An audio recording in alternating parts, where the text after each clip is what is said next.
Olá, boa tarde. Você acompanha agora as principais reportagens da HIT. As compras para o período da Páscoa já começam a aquecer o comércio, em especial com o aumento da demanda de chocolates. A previsão é de um crescimento expressivo nas vendas em relação a 2022. Vamos conferir na reportagem da Maria Clara Leite. A época mais doce do ano está chegando e muitas lojas já estão assim, lotadas de ovos de todos os tipos, cores e sabores, para os mais variados gostos. A Ana Luísa, de 12 anos, já está contando os dias para a Páscoa. Eu adoro essa época. Eu e minha família inteira já estamos pensando. Eu amo demais chocolate. A dúvida agora é quantos ovos vai ganhar. Se vierem 10? Eu como tudo. Se depender da Ana Luísa, a expectativa de vendas no Brasil vai se confirmar. A Confederação Nacional do Comércio de Bens, Serviços e Turismo ainda não tem uma estimativa em números, mas espera ultrapassar o faturamento de aproximadamente 2 bilhões de reais registrados em 2022. Esta loja pioneira no setor pretende faturar pelo menos 25% a mais nessa Páscoa em relação ao ano passado. E não só com as vendas dos ovos industrializados, mas principalmente com toda a matéria-prima necessária para a produção de ovos caseiros. Afinal, é nessa época que muitos microempreendedores aproveitam para ganhar dinheiro. A Edileuza já está fazendo a cotação para essa Páscoa. Há 2 anos ela decidiu empreender nessa área e diz que vale muito a pena. Dá para faturar o dobro, né, do que eu gasto. A microempreendedora conta que no começo aprendeu tudo sozinha. Mas agora... Hoje eu faço um curso assim para mim estar me aperfeiçoando mais, para você ter uma prática. Afinal, conhecimento nunca é demais e os valores são acessíveis. Nessa rede, são vários os cursos oferecidos na área. Você tem curso de R$ 29,00, de R$ 39,00, tem curso de R$ 100,00, que são os cursos de mais extenso, de maior duração, né? Mas é muito barato. A gente chegou a ter 6 mil alunos média mês, que é muito mais que uma faculdade, colocando pessoas no mercado, pessoas que pagaram dívidas, pessoas que saíram de dificuldade, que pagaram escola, que se tornaram empresas, centenas de empresas. Empresa hoje que tem 3 mil lojas que nasceram dos nossos cursos. Nunes está nesse ramo há quase 40 anos. Diz que fazer ovos de Páscoa é mais simples do que fritar um ovo, mas é preciso técnica. A gente ensina as pessoas todas as dicas, como fazer o chocolate de maneira prática e rápida. A gente tem um curso que uma pessoa só, ela consegue fazer 100 quilos por dia de ovos de Páscoa. Então imagine você fazer 100 quilos de ovos por dia, se foram ovos de 500 gramas, são 200 ovos que ela fez num dia, pode vender até no atacado e ganhar dinheiro e sair de dificuldades, né? Ou montar seu próprio negócio. Tem gente que estuda até para fazer ovos para a própria família. Quantos filhos você tem? Tenho 2 só, mas muitos sobrinhos, muita gente na família. Aí eu pensei, falei, seria legal eu aprender a fazer, até comprei um kit já de confeiteiro, já estou para fazer tudo. Se não for para faturar nessa Páscoa, fica a dica da Lilian para ao menos economizar com os ovos. Se caso der algum resultado, quem sabe ano que vem eu começo a fazer para eles também, para vender, né? Para saber mais sobre os cursos citados na reportagem, acesse a nossa página no Instagram, @jornalismohittv.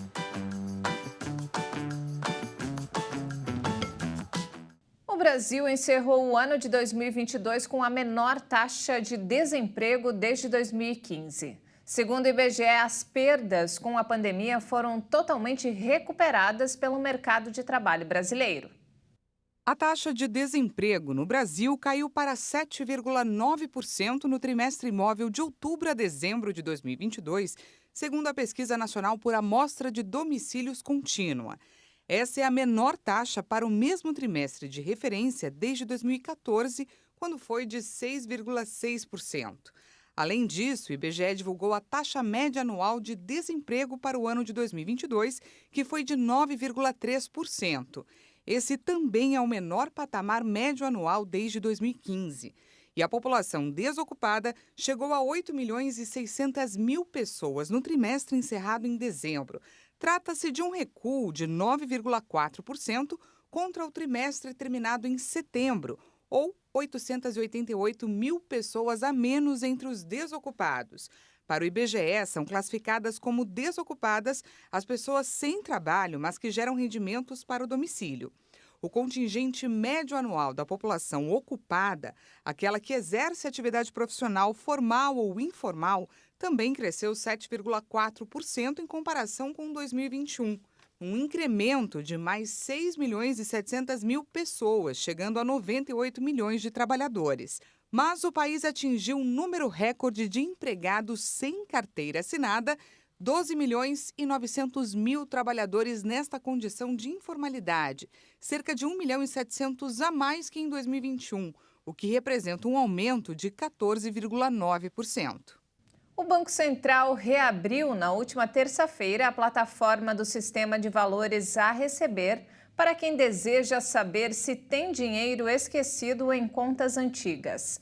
Quem traz mais informações é a nossa repórter Bruna de Giaimo. Segundo o Banco Central, essa primeira etapa é apenas para o brasileiro consultar se há ou não saldo para receber. Em caso positivo, a ferramenta ainda não disponibiliza qual é a quantia imediatamente. Então, cabe aí a uma próxima etapa, onde a pessoa vai se informar sobre o valor e, posteriormente, solicitar aí a transferência para uma conta ativa. A partir do dia 7 de março, às 10 horas da manhã, então, o brasileiro vai poder saber quanto tem na conta e como fazer para tirar o dinheiro de lá. O Sistema de Valores a Receber trará novidades importantes, como a impressão de telas, sala de espera virtual e consulta de valores de pessoa falecida. Para consultar, o usuário primeiro precisa entrar no link disponibilizado pelo Banco Central e lá inserir o seu CPF ou CNPJ. Atualmente estão disponíveis cerca de 6 bilhões de reais para 38 milhões de CPFs e 2 milhões de CNPJs. A primeira etapa do Sistema de Valores a Receber foi encerrado em maio de 2022, quando o Banco Central informou que faria melhorias na ferramenta. De São Paulo, Bruna de Giaimo. E o programa de declaração de imposto de renda deve ser liberado para download somente em 15 de março. A Receita Federal divulgou as regras do imposto de renda de 2023. A Secretaria da Receita Federal informou quais as regras para a declaração do Imposto de Renda 2023, ano base 2022. O prazo de entrega começa no dia 15 de março, quando o programa de declaração também vai ser liberado para download e termina em 31 de maio neste ano. É obrigado a declarar imposto este ano quem recebeu rendimentos tributáveis acima de R$ 28.559 em 2022. O valor é o mesmo da declaração do IR do ano passado. Contribuintes que receberam rendimentos isentos ou não tributáveis superiores a R$ 40 mil no ano passado. Quem teve isenção de imposto sobre o ganho de capital na venda de imóveis residenciais, seguido de aquisição de outro imóvel residencial no prazo de 180 dias. A Receita Federal informou que buscará permitir que, desde o início do prazo de entrega, todos os contribuintes já possam usufruir da declaração pré-preenchida, que proporciona menos erros e maior comodidade ao contribuinte. A rapidez na entrega da declaração é importante para quem busca receber as restituições mais rápido. Neste ano, os lotes serão pagos a partir de 31 de maio. E olha só, o governo federal vai abrir uma linha de crédito para auxiliar os empresários do setor de turismo do litoral norte de São Paulo. Quem traz mais informações é a nossa repórter Bruna de Giaimo. A linha de crédito será de cerca de 196 milhões de reais destinados aos empresários do setor de turismo da região litoral norte de São Paulo, onde foi decretado estado de calamidade pública após as chuvas que atingiram a região. A medida foi anunciada por meio de uma portaria publicada em edição extra do Diário Oficial. O Ministério do Turismo autoriza empreendedores do segmento das cidades de Guarujá, São Sebastião, Bertioga, Ilhabela, Ubatuba e Caraguatatuba, que estão inscritos no cadastro de prestadores de serviços turísticos, a contratarem o financiamento. Esses recursos serão disponibilizados pelo Fundo Geral de Turismo, o FUNGETUR. Segundo o governo federal, os financiamentos poderão ser renegociados para a prorrogação do período de carência e amortização em até 6 meses. Em caso de obras, a carência pode chegar a 66 meses. Capital de giro 24 meses e compra de equipamentos pode chegar a 18 meses. A medida pretende ajudar os empresários da região que foi atingida pelas fortes chuvas, que causaram muitas enchentes, deslizamentos e muitas pessoas mortas. Ao todo, foram 65 mortes registradas e mais de 2.400 pessoas estão desabrigadas. De São Paulo, Bruna de Jaimo. E agora você vai conhecer a história de uma bacharel em Direito que muito tem a contribuir com a sociedade. Não só pelo conhecimento adquirido no curso, mas especialmente pela lição de vida. A reportagem é da Maria Clara Leite. Acompanhe. Lindiane Godoy, 38 anos, bacharel em Direito, formada pela Universidade de Caxias do Sul. Eu entrei na universidade no segundo semestre de 2016, concluí a graduação agora em dezembro de 2022 e a colação de grau foi dia 9 de fevereiro. Hoje o currículo prova a qualificação de Lindiane para cargos na área do direito, mas nem sempre foi assim. Nesse histórico profissional, há empregos que nada se relacionam com o setor atualmente pretendido. Eu comecei a trabalhar com 14 anos, né? Trabalhei de babá, empregada doméstica. Com 16 eu comecei empacotadora no mercado. Depois trabalhei algum tempo de caixa. Com 18 eu trabalhei como frentista também. Agora passa um filme. Um filme da vida real, em que a protagonista ainda passa por outras profissões até chegar ao concurso público de uma empresa de limpeza urbana. Começou no cargo mais baixo, mas nunca se acomodou. E aí abri o concurso para coleta, que é a Gari, né? E a coleta era meio período, que era a minha vontade sempre de voltar a estudar, né? Mãe solo de um casal hoje com 17 e 7 anos de idade, Lindy, como gosta de ser chamada, teve de se desdobrar para sustentar os filhos e os estudos.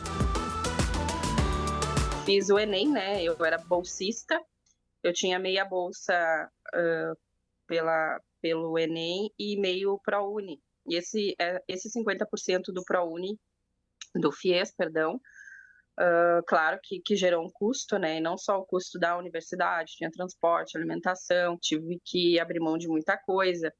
Nós, mulheres, a gente é muito vaidosa, então, assim, comprar qualquer roupa, assim, eu fiquei 2 anos sem comprar nada.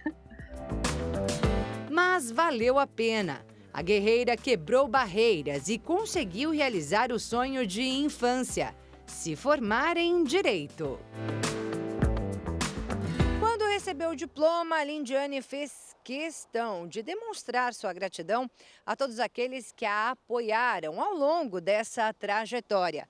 Foi aí que resolveu voltar ao ponto de partida e, num caminhão de lixo, fez um ensaio fotográfico de beca e canudo na mão.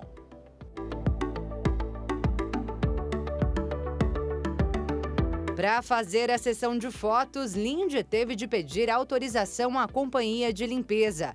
Já faz 1 ano que ela saiu da empresa para atuar em outra área ainda fora do direito, mas já se prepara para prestar concurso para a Defensoria Pública. A companhia autorizou o book, mas com uma condição: postar o ensaio em sua página em uma rede social. Foi aí que a história da ex-Gari ganhou repercussão. Eu fico emocionada, eu fico muito emocionada com isso, porque a gente sabe quantas vidas, assim, às vezes tu muda com uma palavra, com um gesto, né? Então, meu Deus, eu me sinto assim, eu só tenho a agradecer a Deus por ter usado a minha história para poder motivar mais pessoas e alcançar tanta gente, que eu nem tenho ideia de quantas já foram, né? Além dos colegas de trabalho que se inspiram na ex-coletora de lixo, são milhares de outras pessoas que, pelas redes sociais e TV, agora também conhecem essa história e, com ela, ganham forças para lutar por seus sonhos.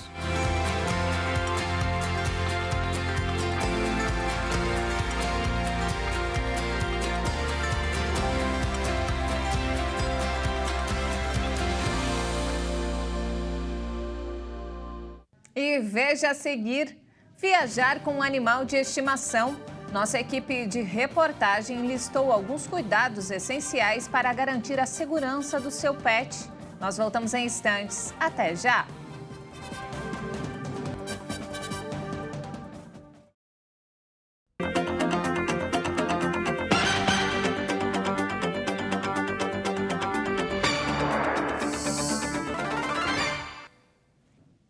Dados do Ministério da Saúde mostraram que o Brasil é o segundo país no mundo com mais casos de hanseníase. A doença de difícil diagnóstico teve quase 15 mil casos registrados no país só no ano passado. Falar, tossir, espirrar. Quantas doenças são transmitidas dessa forma? Durante a pandemia, muito se aprendeu sobre os cuidados que devemos ter com a nossa saúde e higiene. Mas uma doença com um diagnóstico difícil de ser feito apresentou um aumento significante: a hanseníase. A hanseníase é uma doença infecciosa, tá? Ela é causada por uma bactéria, tá? E o que acontece? Felizmente, ela é uma doença que a transmissão dela é muito baixa. O que é isso? O que quer dizer isso? Que as pessoas têm que estar em contato contínuo por muito tempo, por várias e várias vezes, coisa de meses ou até anos, para que uma pessoa passe para outra. O Brasil possui a maior carga de hanseníase na América Latina. No mundo, ocupa o segundo lugar no ranking de detecções da doença, ficando atrás apenas da Índia. Dados do Ministério da Saúde apontam que Brasil, Indonésia e Índia detêm 75% do número de casos globais. Os sintomas da doença não são tão evidentes e muitas vezes o diagnóstico é feito de forma tardia, quando esses sintomas já estão avançados. O primeiro sintoma, que é o mais clássico, quando tem a hanseníase, né, o quadro inicial é uma mancha no corpo, geralmente uma lesão única, podem ter outras, mas geralmente uma lesão, uma mancha no corpo, que a pessoa perde a sensibilidade. Isso é o clássico característico da hanseníase. Então você vai lá, há uma lesão que não coça, que não dói, você coloca uma pontinha de agulha, a pessoa não sente, a gente faz os testes, você põe alguma coisa quente, a pessoa não sente, você faz pressão, a pessoa não sente. Então isso é muito sugestivo de hanseníase. E aí é feito um exame, que a gente tira uma amostra da pele, uma biópsia, manda para o laboratório para confirmar. Em alguns casos, eles podem aparecer poucos meses após a contaminação e em outros podem demorar até 20 anos. Se não for tratada logo, as alterações físicas podem ser irreversíveis. O tratamento é feito com antibióticos e pode levar de 6 meses a 1 ano. O tratamento já é possível totalmente grátis, feito só pela rede pública. Você não consegue comprar medicação por mais que você queira. Ela é dada e funciona direitinho pelo SUS. A novidade é que, recentemente, o Ministério da Saúde fez a inclusão de novos testes laboratoriais complementares ao diagnóstico da hanseníase. Entre eles, um teste rápido no Sistema Público de Saúde. No Brasil, a Estratégia Nacional para o Enfrentamento da Hanseníase estabelece metas até 2030 para interromper a cadeia de transmissão, reduzindo o número de novos casos e dos diagnósticos tardios em que há alto grau de incapacidade física. Um dos objetivos também é propor ações para combater o estigma e a discriminação contra esses pacientes que, se estão em tratamento, deixam de transmitir a doença. E ainda falando sobre saúde, olha só, um estudo recente mostrou que crianças que não foram vacinadas contra a Covid têm mais chances de desenvolver a forma grave da doença. Quem traz mais informações é a nossa repórter Bruna de Giaime. 90% dos casos moderados a graves de Covid-19 entre as crianças estão naquelas que não foram vacinadas. A pesquisa também mostrou que essas crianças que não receberam o imunizante liberam o que é chamado de fator viral, que influencia na transmissão do coronavírus. Entre as 2.620 crianças e adolescentes infectados que participaram do estudo, 62% não estavam vacinadas. Entre estes, mais de 80% tinham até 5 anos. Os menores de 3 anos apresentaram maior risco de ter Covid-19 grave. Crianças de outras idades que ainda não tinham recebido o imunizante também mostraram maior chance de ter sintomas moderados a graves em relação às que foram vacinadas. Então agora atenção ao esquema vacinal para imunizar os pequenos. Crianças de 6 meses a menores de 5 anos serão vacinados com a Pfizer em 3 doses com intervalos de 4 semanas após a primeira dose e 8 semanas após a segunda dose. Crianças de 3 anos a menores de 5 anos, a vacina é a Coronavac, primeira, segunda e dose de reforço, com 4 semanas entre a primeira dose e a segunda dose e o reforço com 4 meses de diferença da segunda dose, e aí é feito preferencialmente com a vacina da Pfizer. As crianças de 5 anos a 11 anos podem tomar tanto a Pfizer quanto a Coronavac. Aos papais e às mamães também podem aproveitar essa ida até o posto de saúde para colocar em dia a carteirinha de vacinação das crianças. De São Paulo, Bruna de Giaimo. Junto com o arroz, o feijão é tradição na mesa do brasileiro. Mas na hora de fazer dieta, muita gente tira essa combinação da rotina. Uma nova pesquisa mostra que parte dessa atitude pode ser um erro, já que o feijão, segundo o estudo, é um grande aliado na luta contra a obesidade. Preto, branco, carioca, fradinho, de corda e por aí vai. Quando o assunto é feijão, são várias as opções. Uma melhor do que a outra e todas essenciais para muitos brasileiros. Eu uso aquele mulatinho, eu uso aquele vermelhinho, eu uso tudo. Na sua casa feijão não falta, é isso? Ah, não falta, nunca, nunca, nunca. As variedades de feijão possuem praticamente as mesmas propriedades nutricionais. Por isso, tanto faz o tipo. O que importa mesmo é que ele esteja no prato, principalmente para quem vive em guerra com a balança. Uma pesquisa realizada pela Universidade Federal de Minas Gerais mostrou que cortar esse alimento tão rico da dieta pode aumentar em até 20% o risco de desenvolver obesidade. O estudo utilizou dados de mais de 500 adultos acompanhados entre os anos de 2009 e 2019 pelo Vigitel, o Sistema de Vigilância de Fatores de Risco e Proteção para Doenças Crônicas por inquérito telefônico do Ministério da Saúde. Ele realmente contribui para a manutenção do peso e para a não obesidade, porque ele é rico em proteína. Ele tem aí em cada 100 gramas de feijão, ele tem em média 5 gramas de proteína, que é o equivalente a um ovo, para você ter uma ideia. Então, o feijão, além disso, ele tem cálcio, tem ferro, tem vitaminas do complexo B, aminoácidos e fibras, que fibras e proteína é uma composição muito interessante para a saciedade. Desse modo, vai contribuir sim para o não ganho de peso.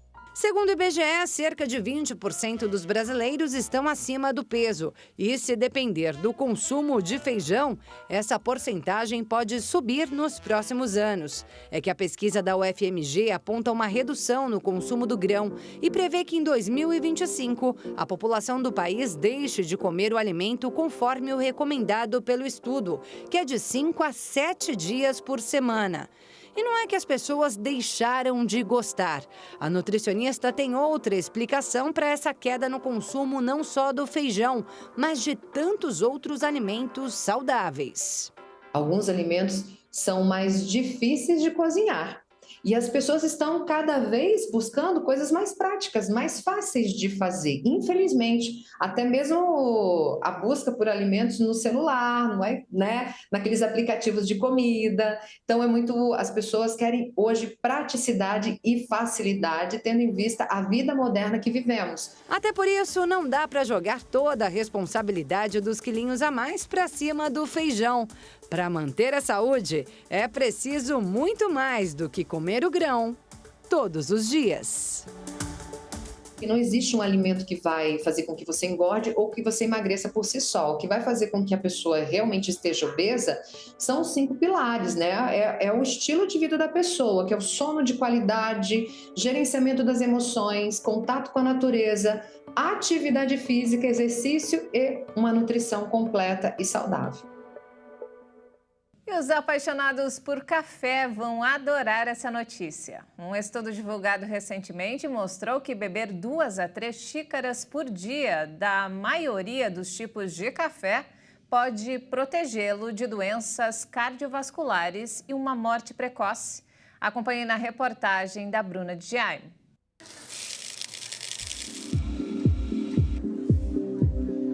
O Brasil é um dos países que mais consome café no mundo. E nós somos os maiores consumidores de café nacional.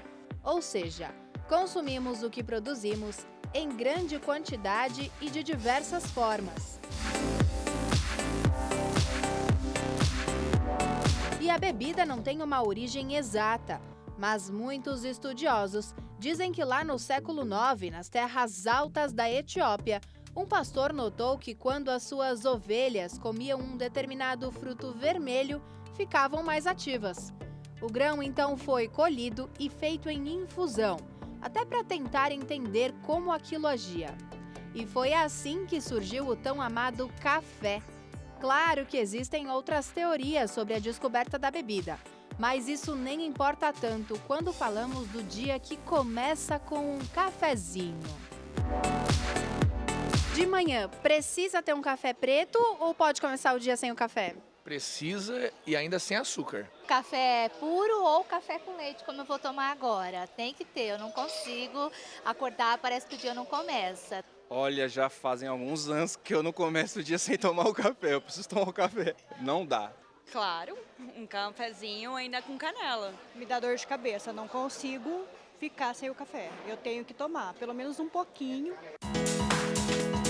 Dizem que quem toma café no começo do dia tem melhora no ânimo e melhor capacidade de concentração.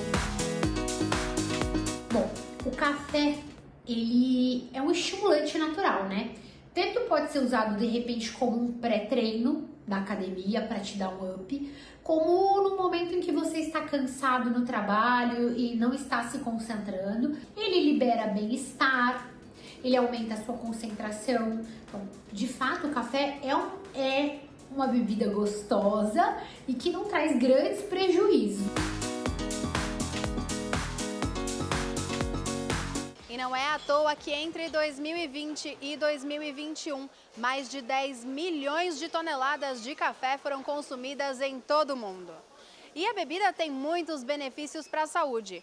A descoberta mais recente é que quem consome entre 2 e 3 xícaras de café por dia tem pressão arterial mais baixa do que aquelas pessoas que não consomem a bebida ou tomam apenas uma xícara.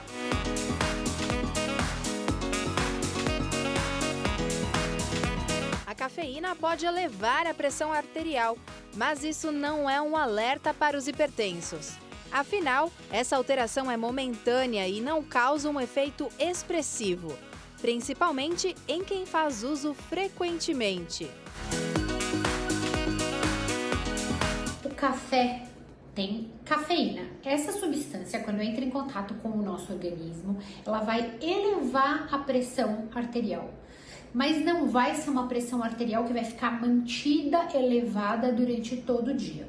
Ela tem um pico, mais ou menos em 1 hora, e esse pico vai perdurar por 3 horas. A quantidade de elevação dos níveis pressóricos vai depender da quantidade de cafeína. Então, quanto mais cafeína, maior é a elevação de pressão.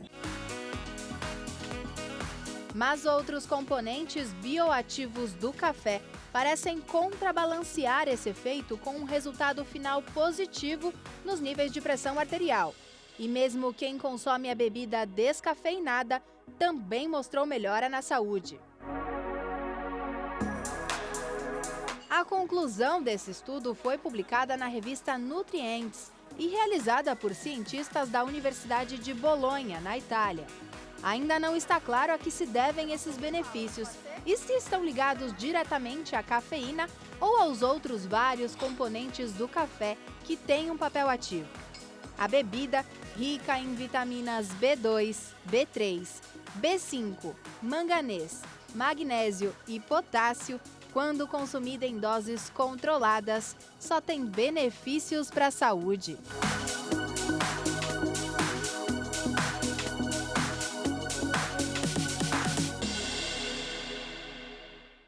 E agora vamos falar sobre o conflito no leste europeu. Nossa equipe de reportagem conversou com 2 voluntários brasileiros que arriscam a vida na guerra entre Rússia e Ucrânia.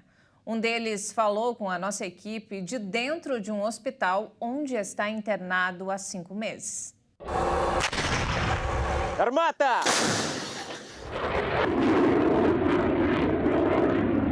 Viver os horrores da guerra já deixa mais do que marcas emocionais em Ezequiel Silva. O brasileiro do Amapá está há 9 meses na Ucrânia, mas há 5 vive dentro de um hospital. No último mês de setembro, o soldado voluntário foi vítima de uma explosão quando o veículo que ocupava passou por cima de uma mina na região de Kharkiv. E ali a gente passou momentos de horrores, né? Eu fiquei preso no carro, né? Não podia mover, a minha perna ficou presa no carro. E a sorte que o meu comandante não passou nada com ele, então ele correu, me tirou do carro. Ezequiel sofreu 2 lesões graves, uma no fêmur e outra na coluna vertebral. Eu não vou poder mais voltar aos combates. Isso realmente é uma fase da minha vida muito difícil. O Sandro Silva também é voluntário na Ucrânia e lá o oficial da reserva paraense comanda um grupamento de soldados de várias nações. Ele conta pra gente agora os detalhes da chegada dele por lá em abril do ano passado. Sandro, o que mais te marcou naquele início? Uma parte que deixa a gente muito pensativo, faz a gente refletir muito sobre a vida, foi que a gente vai passando por localidades que foram bombardeadas pelos invasores russos, cidades que foram devastadas, né? Você vê cachorros na rua, você vê escolas destruídas. O cientista político internacional Marcelo Suano avalia a situação atual da guerra. Essa guerra ela não tem previsão de se encerrar muito rapidamente. Há uns dados que precisam ser trazidos rapidamente à tona para a gente entender qual é a lógica. Chegou-se a um impasse. E esse impasse foi construído de uma maneira que na Rússia não vai ceder terreno e a Ucrânia não quer de forma alguma que haja um processo de pacificação que não seja pela recuperação total dos seus territórios. Muito dificilmente nós vamos chegar a um encerramento muito rápido. Várias pessoas cometeram o erro de achar que a guerra teria sido resolvida em 4, 5 dias. Eu, inclusive, fui um deles, no início, mas agora a situação mudou. O comandante Sandro Silva diz que a Ucrânia já é vitoriosa. Costumo dizer que o exército ucraniano hoje é o melhor exército do mundo. São os homens mais experimentados em combates estão aqui. São os homens que teve maior traquejo no que há de mais moderno de material bélico mundial estão aqui. Os combates são duros, existem baixas diárias, ainda os conflitos são intensos todos os dias, mas conhecendo esses homens aqui, ombreando, conversando com os ucranianos, eles dizem todo santo dia que eles não vão arredar o pé, não tem negociação, eles não vão parar enquanto os invasores não forem embora. E nós, estrangeiros, a gente tem esse compromisso de ajudar nesse processo com toda a vontade possível.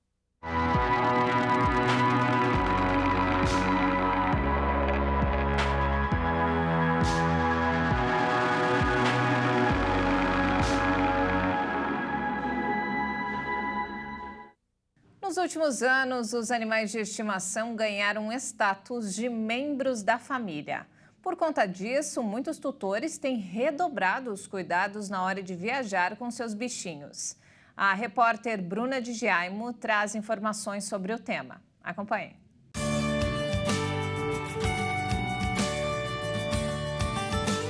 2023 tem 9 feriados prolongados, o que significa que muita gente já está se programando para viajar e aproveitar as folgas ao longo do ano. E tem quem só saia de casa com a companhia do seu bichinho de estimação. O Billy sempre vai comigo. Começou a sair agora de casa, então a gente vai num lugar mais conhecido, que tem espaço para ele correr e se adaptar. Na hora de viajar, o Borbinha vai ou fica? O Borbinha vai. Por exemplo, eu sou do Paraná, aí eu vou para lá e levo ele na casa da minha irmã, que é toda telada, que é toda fechada, muros altos. O que pode ser uma oportunidade para o tutor e o pet relaxarem, precisa de muito preparo para garantir a segurança do bichinho, tanto no trajeto quanto no destino final. E esse preparo começa com o conhecimento do local onde ambos, tutor e pet, ficarão hospedados. Você vai viajar com um gatinho, se aquele ambiente onde você está indo, se o ambiente é telado, se não tem rota de fuga. O cachorro, se o ambiente onde ele está também é seguro, se ele não vai cair, seja de janela, seja fugir por um portão. Então, a primeira coisa é ver a segurança do local onde você está indo e se é permitido levar animais. As vacinas também precisam estar em dia para evitar que o animalzinho pegue qualquer tipo de doença. E é sempre importante aplicar o remédio antipulgas. A primeira coisa é passar num médico veterinário da sua confiança, para ver se está tudo bem com a saúde dele, se as vacinas estão em dia e dependendo para onde ele vai, tem que colocar medicação para prevenir pulga, carrapato, girofilariose, que é o verme do coração, e leishmaniose. Com todas essas informações da lista checadas, é hora de pegar a estrada. Com muito cuidado, claro, para evitar acidentes. Assim como os tutores, os bichinhos precisam de segurança. E é aí que o tutor precisa escolher entre a caixa de transporte, o cinto de segurança para pets ou a cadeirinha própria para animais. O bichinho pode viajar no colo do motorista? Não, ele não pode. De acordo com a nossa legislação, para a segurança do próprio animal e de todo mundo que está dentro do carro, ele não pode ser transportado do lado esquerdo do motorista, nem entre as pernas e nem no colo, e nem solto dentro do carro. Isso é proibido e pode gerar multa. Que os pets adoram passear, todo mundo já sabe. Mas às vezes as viagens de carro podem causar algum tipo de mal-estar nos bichinhos. E atitudes simples como essa, de parar e dar uma volta com o seu pet durante a viagem, podem ajudar muito para fazer com que eles se sintam melhores. E existem ainda outros truques que colaboram com o conforto do seu peludinho. Não alimentar o animal pelo menos 3 horas antes da viagem, para que ele não tenha enjoo durante a viagem de carro. E viajar num horário que seja bem fresquinho ou, se puder, ligar o ar-condicionado para eles. Claro que viagens de carro com trajetos curtos têm regras diferentes das feitas de ônibus e avião. No caso dos ônibus, as restrições já começam no peso dos animais. Eles não podem ultrapassar 8 quilos. Também não é permitido o transporte de animais que possam comprometer o conforto e segurança do veículo ou dos passageiros, como é o caso de animais doentes ou ferozes. O transporte deve ser feito exclusivamente em caixas transportadoras que precisam estar nos pés do passageiro. E no momento do embarque, eles precisam estar sedados. Para viajar de avião, as regras são parecidas. Os animais que têm até 10 quilos podem ir junto com os seus tutores, em caixas de segurança. Os que têm mais de 10 quilos também precisam estar em caixas de segurança e vão no compartimento de cargas do avião. É necessário apresentar toda a documentação do pet e do tutor e uma autorização especial. Lembrando que as vacinas também precisam estar em dia. Vale lembrar que é sempre muito importante tomar todos os cuidados necessários para garantir a saúde do seu pet. E não esquece de levar o brinquedinho preferido dele para que a viagem seja muito mais legal e divertida.